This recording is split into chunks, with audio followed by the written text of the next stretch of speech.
प्राचीन समय की बात है। एक शहर में एक व्यक्ति रहता था जिसका नाम चंदन था।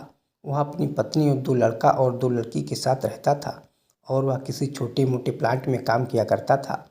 चंदन और उसकी पत्नी खुशी खुशी अपना जीवन व्यतीत कर रहे थे। समय का चक्र बीत रहा था और उसके लड़का लड़की बड़े होते जा रहे थे। जब उसकी बड़ी बेटी कक्षा 5 में पढ़ रही थी, तभी एक दिन स्कूल की छुट्टी के समय जब वह लड़की सीढ़ियों से उतर रही थी, तभी पीछे से किसी लड़की से धक्के लगने पर वह सीढ़ी से नीचे गिर गई, जिसके कारण उसके पैर में चोट आ गई। जब लड़की घर पर लंगड़ाती हुई आई तो उसके पिता ने पूछा क्या हुआ। तभी लड़की ने उन्हें पूरी बात बताई। पिता ने सोचा छोटी मोटी चोट है और यह सोच कर उसने अपनी बेटी से कहा कि इसे गर्म पानी से सेंक लो, ठीक हो जाएगा। कुछ दिन बीतने के बाद लड़की का पैर फूलने लगा और उसे चलने में दिक्कत होने लगी।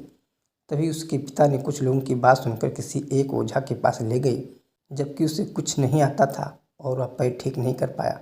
कुछ समय बीतने के बाद जब उसकी लड़की की हालत और ज़्यादा खराब होती जा रही थी, एक दिन जब उसके पिता अकेले कहीं बैठे हुए थे तो वह मन ही मन सोच रहे थे कि क्या करें। तभी सोचते सोचते उसके दिमाग में आया क्यों ना डॉक्टर से दिखाया जाए। तभी दूसरे दिन वह अपनी लड़की को लेकर वहीं पास के अस्पताल में जाते हैं।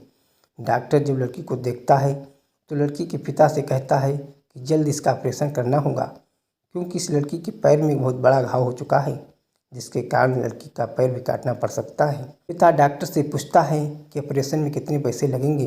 तभी डॉक्टर कहता है 40,000 रुपये लगेंगे। पिता घबरा जाता है, लेकिन पैसे की तलाश में इधर से उधर जाने लगता है। इधर उधर भाग दौड़ करने के बाद पैसे की व्यवस्था कर लेता है और लड़की का ऑपरेशन हो जाता है। ऑपरेशन करने के बाद लड़की अपने घर आ जाती है, पर लड़की के पैर में कुछ सुधार न होने के कारण पिता चिंतित रहने लगता है।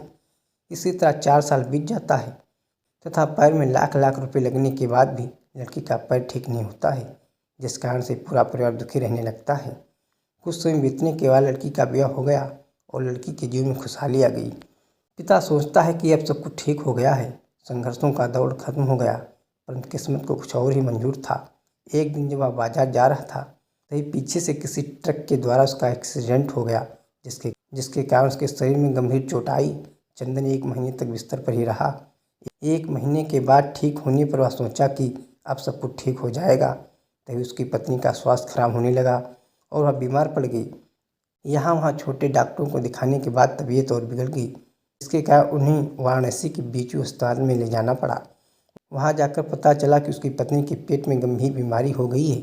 प्रथम चंदन को यह विश्वास था कि उसकी पत्नी ठीक हो जाएगी और चंदन इसी विश्वास के साथ अपनी पत्नी को हमेशा वाराणसी के अस्पताल में ले जाने लगा। कुछ समय बीतने के बाद पत्नी की तबीयत में सुधार आने लगी। चंदन सोचा कि अब सब कुछ ठीक हो जाएगा। एक बार जब वह अपनी पत्नी को वाराणसी के अस्पताल में ले गया, डॉक्टर ने सभी रिपोर्टों को देखते हुए कहा सब कुछ ठीक है। चंदन बहुत ही खुश हुआ और वह अपनी पत्नी के साथ अपने शहर वापस आ गया। इस सुबह सब कुछ ठीक था। चंदन का बड़ा और छोटा बेटा दोनों स्कूल चले गए और चंदन अपने काम पर चला गया। बड़ा बेटा स्कूल में सोच रहा था कि चलकर माँ से कुछ बात करेंगे। तभी 11 बजे उसका मित्र आता है और कहता है कि चलो तुम्हारी माँ की तबीयत खराब हो गई है। बड़ा बेटा दौड़ता हुआ अपने घर की तरफ आता है। तब तक बहुत देर हो गई होती है। उसकी माँ की मृत्यु हो चुकी होती है।